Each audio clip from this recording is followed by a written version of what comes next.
Good morning, everyone. Welcome back to the Celtic Way. I am your host, John McGinley. I'm joined by Graeme McGarry this morning. He is still in Bologna.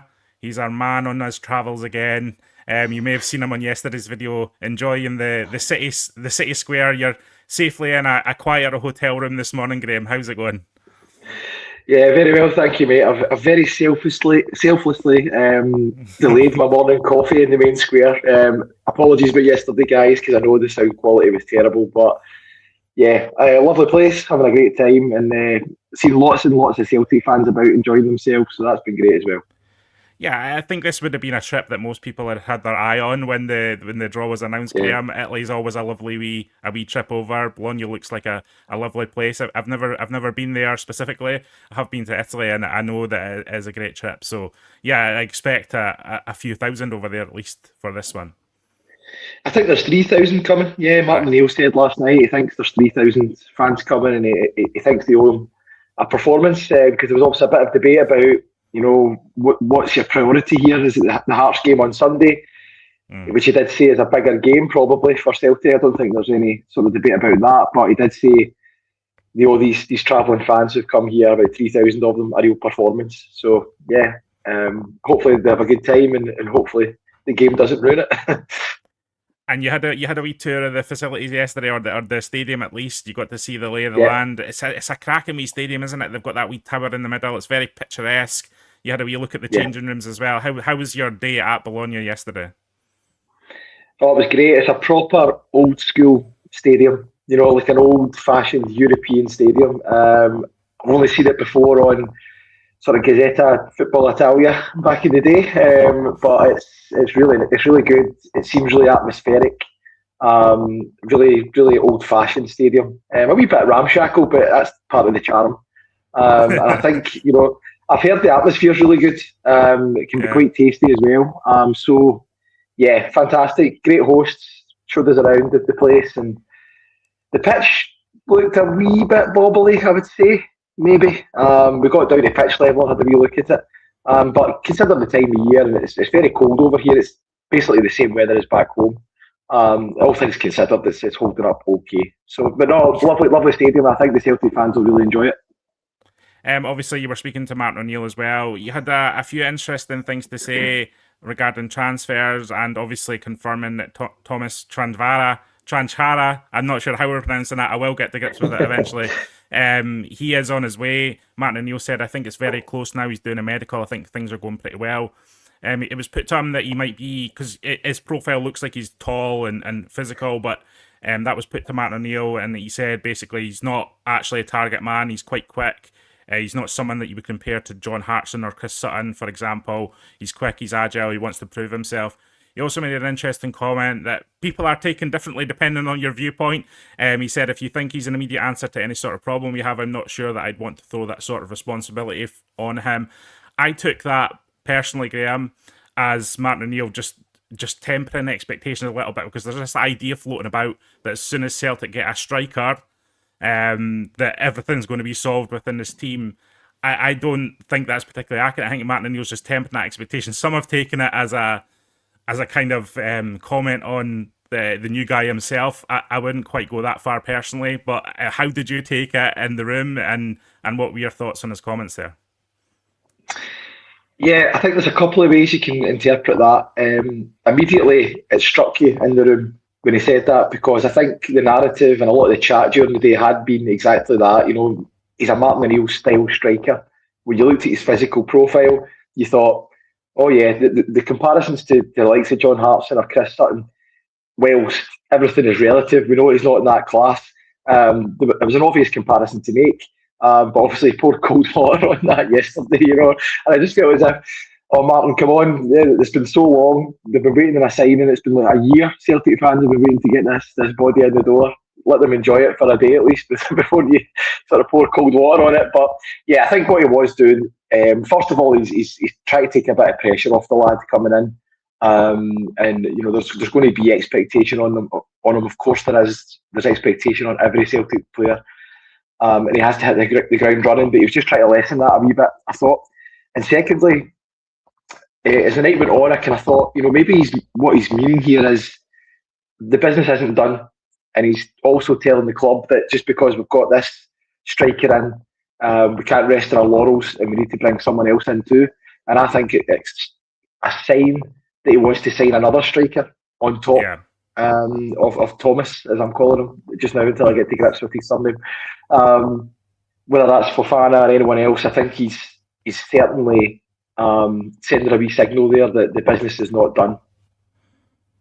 Yeah, Sebastian Tenecti also on media duties. There was a broadcast press conference, but I think there was separate interviews with the written press that you were part of as well, Graeme. That's where comments Tenecti on Mark Fotheringham came up, and Martin O'Neill. Obviously, everyone noticed when Tenecti scored against Auchinleck Talbot at the weekend, he ran over to Mark Fotheringham. They had a big embrace, so he was asked about that. Tenecti on Fotheringham saying he is definitely one of the people who have really helped me. I've been working extremely hard on the training field to improve my finishing and also my crossing, because I feel like I'm a player who can produce some assists and goals. I've been working a lot with him lately on the training pitch, so hopefully I will get that out in the games also. Just on the O'Neill return in general, he said the manager is a big legend here. These guys know the club, so you know what they want. It's been brilliant. As a player and as a group, we are just happy that we can work with them, and hopefully we will do something special. I think it was really easy when he came because everyone knows the role, everyone knows the way we want to play. Interestingly, he was obviously asked about the Wilfred Nancy situation as well. We won't relitigate all of that, Graeme, but he essentially saying, he was getting played as a wing back. He prefers playing as a winger. He said it's not all Wilfred Nancy's fault. The players have to take responsibility for that. But I think Tenecti will be as relieved as anyone that he's just got that responsibility for out and out attack. I mean, the way Celtic play their wingers, there is a defensive responsibility too. But Tenecti is very much that flair player that Celtic are hoping to get raw output from, and I think he sees himself like that as well. Yeah.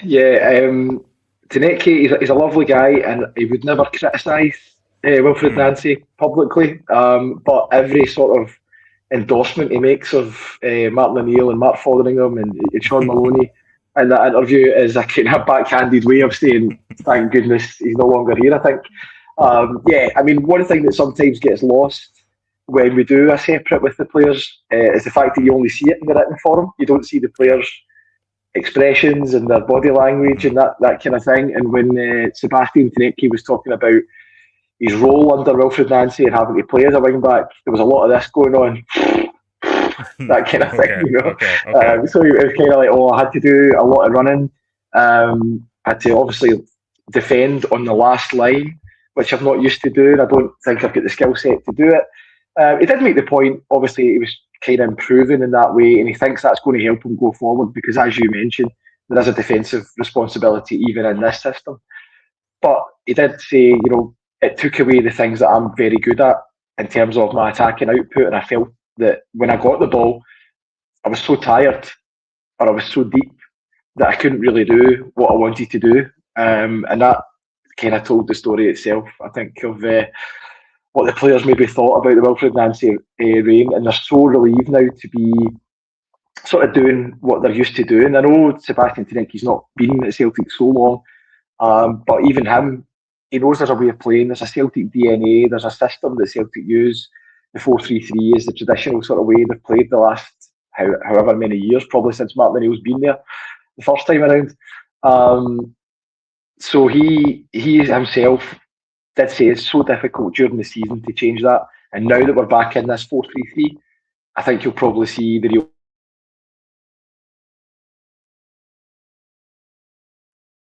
Oh, your audio cut out there. So yeah, I understand what you're saying. It's comments that. I think I'm back. Oh, you think you're back? It's comments that Liam Scales made in relation to Wilfred Nancy as well, Graeme. Just in that kind of this kind of fatigue thing. I'm not sure if this is something the players believe in themselves or what happened. Again, I'm not going to relitigate it all, but it's interesting there's similar messaging coming from multiple people. Just on the team tonight then, Graeme. Now, listen, Martin O'Neill making it clear that Bologna is a tough test tonight, and it isn't going to be easy at all, but there's this thing in the back of everyone's head that everyone thought that in the build-up to the Feyenoord game, and Celtic went there and did a job on the team then. Feyenoord were on a run of poor form domestically, so are Bologna, and there's a sense that Martin O'Neill might be able to get something out of this again. I don't know how realistic those expectations are. I think Bologna are a decent outfit on their night, and they've not been blow away this season at all, but they're effective. So I was just thinking on tonight's team. I think it might be similar to what he fielded against Feyenoord, and this is essentially the Feyenoord team, except Luke McCowan's not in it. Sebastian Tenecte's there. In this kind of predicted 11, I've went with Rio Hatate instead of Benjamin Nigrin. Again, people will question the validity of that, but I think Rio Hatate just gives you something a bit extra defensively in the Celtic team rather than Benjamin Nigrin. I think that's where people would consider Benjamin Nigrin's weakness in this kind of defensive transition. So I'm just wondering if it'll be a very similar setup to the Feyenoord game. Obviously, Colby Donovan played against Feyenoord as well. Julian Araujo cannot play this evening because he's ineligible. So Matt O'Neill will be looking for an option on the right flank. So I guess my question to you, Graeme, is: are Celtic equipped to get some sort of positive result tonight in Italy? I think they certainly are, and I think Feyenoord is the blueprint for this game this evening. I think Bologna are probably stronger than Feyenoord are this season, I've got to say. I wasn't particularly impressed with Feyenoord, and I don't think the results since that game have been overly impressive either. I know they lost to Derby at the weekend there. So a great result though, and I think that probably was Celtic's best performance of the season over in Rotterdam. And I think like you, John, I think he'll go with the same sort of team they put out that night. I've got a wee feeling he might still play McCowan, just because of that sort of work rate that he gives you in terms of over in Rotterdam. I thought defensively he was so good, working away even in a wide position. So I've got a wee sneaky feeling he might go with him. I do agree with you though. I think Rio Hatate will be in the midfield. I know Nigrin came on and scored over in Rotterdam. Great option to have off the bench for me. I don't think, in terms of starting a game like this against a very tough opponent, even though I know domestically their form's not been great of late, in Europe the results have actually been pretty good. And I think it'll be a real test for Celtic tonight. So I think he'll go with the team that's kind of tried and trusted and handled that atmosphere in Rotterdam and managed to pull off a great result and put in a brilliant performance. So I think I'll be looking for that exact sort of blueprint tonight. And for me, that means Hatate. Now, I know Hatate, and I say this all the time, he's hit and miss. That he can infuriate you. So I do understand why people maybe would want him out the team. But I think it's just that one midfielder Celtic have who can just produce something really, really top level. Some of the stuff he does is world class. Some of the stuff he does is junior league. But when he's on his game, I think he gives you something that nobody else does in that squad. So, yeah, I'd expect the midfield three to be as you've got it there. And my only thing would be, I think he might play McCowan ahead of Tenecte. Yeah, I certainly see why you think. Again, just looking at the last positive result away from home, some people might be wondering, obviously, with the Hearts game looming, is there rotation on the cards tonight? And I guess my argument is there's not really that much room for significant rotation. You don't want to be putting out a diminished team against a team of Bologna's calibre. For example, I think the rest came at the weekend against Auchinleck Talbot. So I think Celtic will be going full strength tonight, and obviously at Tynecastle as well. At least that's the way I see it. So, I mean, as some Celtic fans consider the Europa League as a bit of a distraction at this point, given the situation in the Scottish Premiership. But Matt O'Neill and the team don't really see it like that, do they, Graeme? No, certainly their rhetoric in the last week or so. You saw Kieran Tierney's comments at the weekend about how important this is. And Sebastian Tenecte was saying it again yesterday. And Martin O'Neill, he did a separate with the written press after the press conference yesterday, and he got into that a wee bit. The fact that he's got such a great European legacy at Celtic. He's such a great record in his first spell, and obviously Seville and all that. But yeah, it was really interesting actually on that topic. He was saying the way things have changed so much since the first time he was here. In terms of the level of player that he can bring in, he was competing with English Premier League teams when he was there in the early 2000s. He could bring in a John Hartson or a Chris Sutton, and he had Henrik Larsson and all these kind of guys who, as he put it yesterday, somebody in England might spend 70 million on a player of that calibre now and put them on the bench. That's just the world that we live in these days. But I think it's really important to Martin O'Neill to have Celtic as a serious proposition in Europe. And I think it should be important to the club. I understand the argument absolutely that Sunday is a big game, and it's probably the biggest game of the season for Celtic. Absolutely, because obviously if they lose it, they go 9 points behind, and it's a long way back from there. If they win it, they're 3 points behind. Hearts will get some injuries to key men, and suddenly that narrative is flipped, and the pressure's on Hearts. So I do get it, I understand, but I just think the chance is there for Celtic, despite everything this season. I remember talking to you when we were in Herning, John, and it was just Celtic played off the park, and it was really it felt a real low that in terms of where Celtic are and where the squad is at this moment in time. They fought back in Rotterdam. I think that's given Martin O'Neill a wee fillip. I think that's given him the belief that Celtic actually can get out of this group phase, get a playoff place.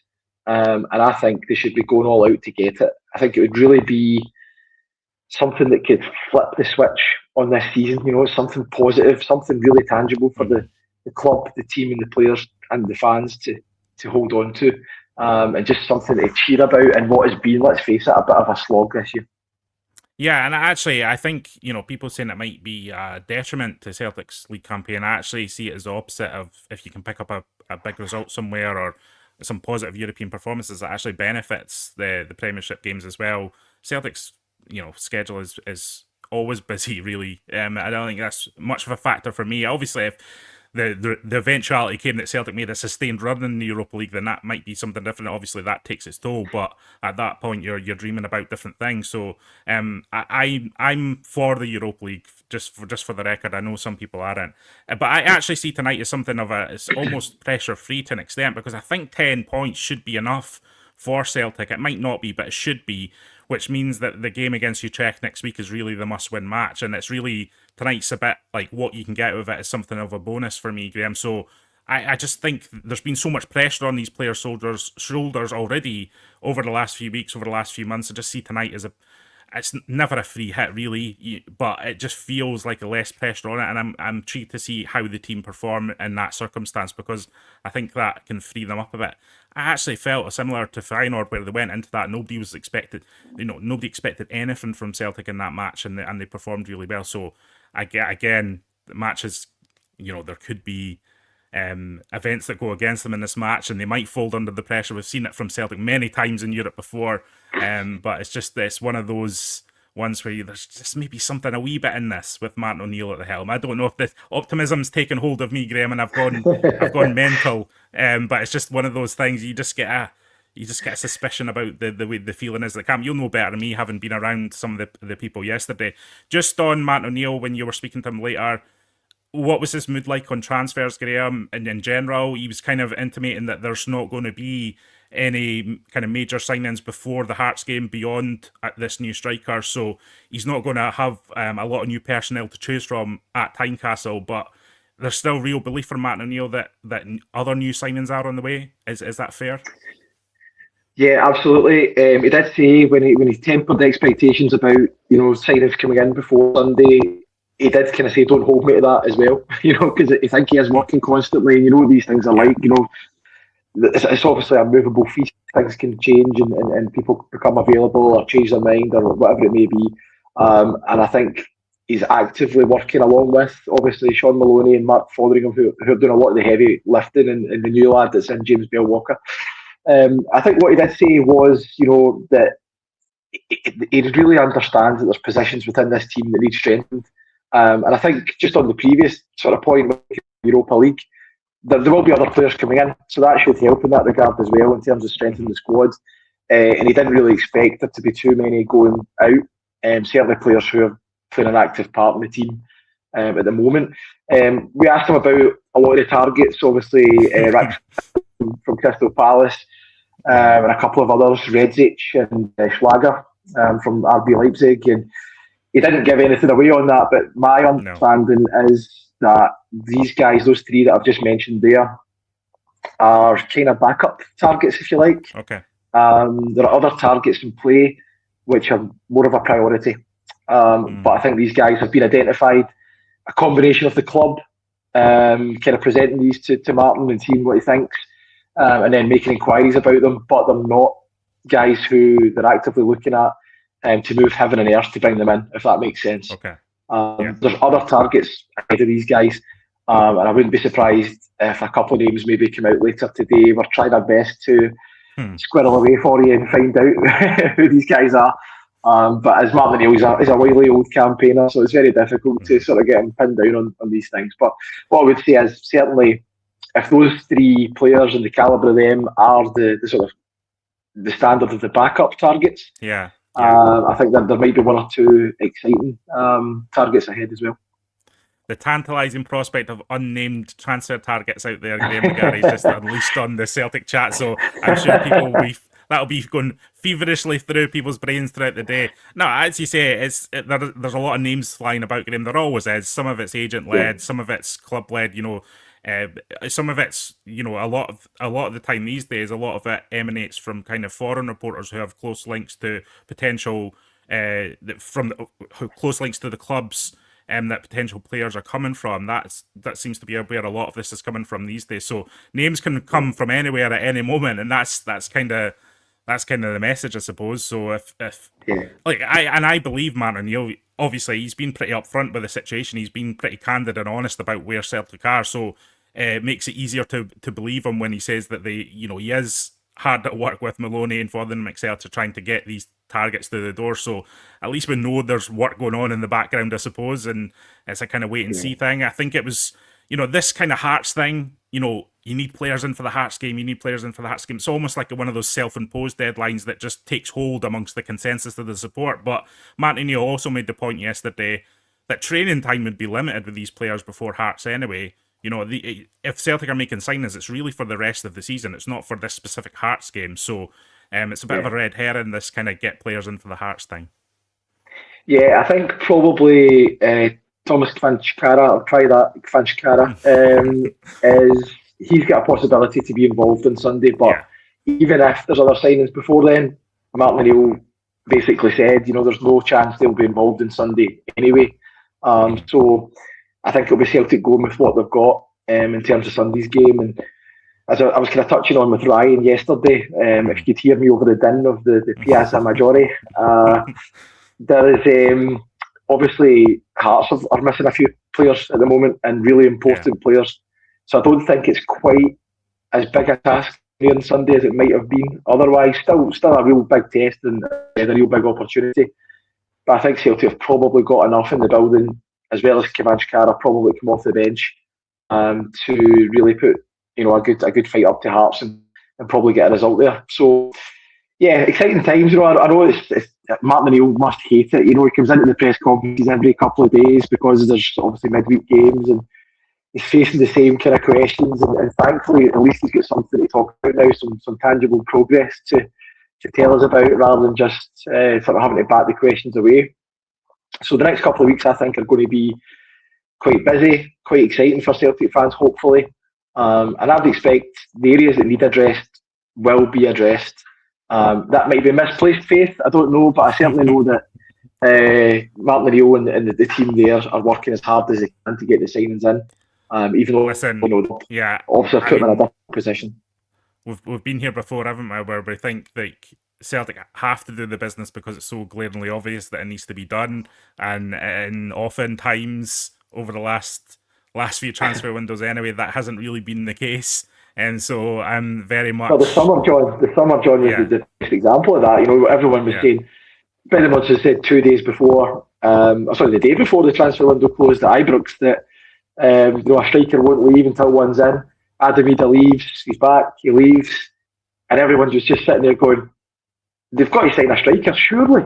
And we're all just sitting there with the laptops open until midnight. I remember it on the chat and everything, we're all texting saying, when is that striker coming? And then it got to kind of 12:30 and Brendan Rodgers had to phone Kelechi Iheanacho. So, yeah, I never rule anything out, but I think at this moment in time, in terms of the sort of targets they're going after, I think they're eminently gettable for Celtic, and I think they're going to address the areas as we spoke of yesterday.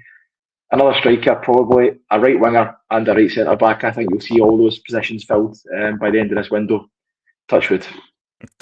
Should. Yeah, I had the unfortunate duty of doing a live blog of Celtic's transfer day in the summer, which was quite absurd, because how do you live blog something, nothing that's happening? It was a slow descent into madness, as they say. Just a tumbleweed going past, you know. Yeah.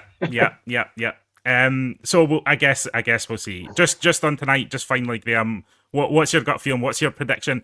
Just before we get onto that, actually, people asking in the chat, is there any intel on Iheanacho and whether he's available? I know he'd returned to training earlier in the week, or at least individually, but is there any word from Martin O'Neill and Iheanacho?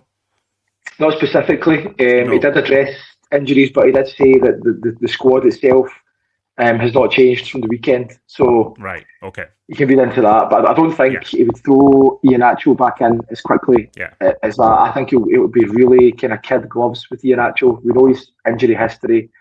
We know what happened when he was kind of thrown in at Hampden. You don't want him to be out for another period. So I think he'll be sort of eased back in very gently. Yep, and just your gut feeling on tonight then, Graham. What's your thoughts? A defeat, a draw, a crazy prediction of a victory? What are you saying to it?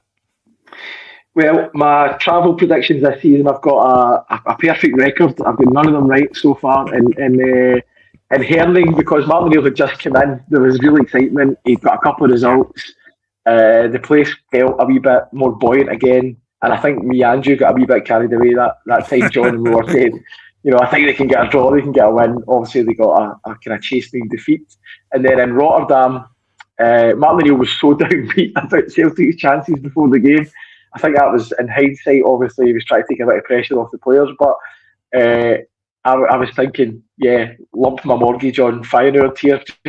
Martin O'Neill's talking, and Celtic were excellent and got a deserved win on the night. So take what I say here with a pinch of salt, but I think Celtic can get a 1-1 draw tonight, and that'll give them a real boost going into Sunday, and obviously give their hopes of going into the playoff phase a real shot in the arm as well. So 1-1, and I think it'll be, I'm going to say, Dyson Maeda with the goal. Okay, I like that.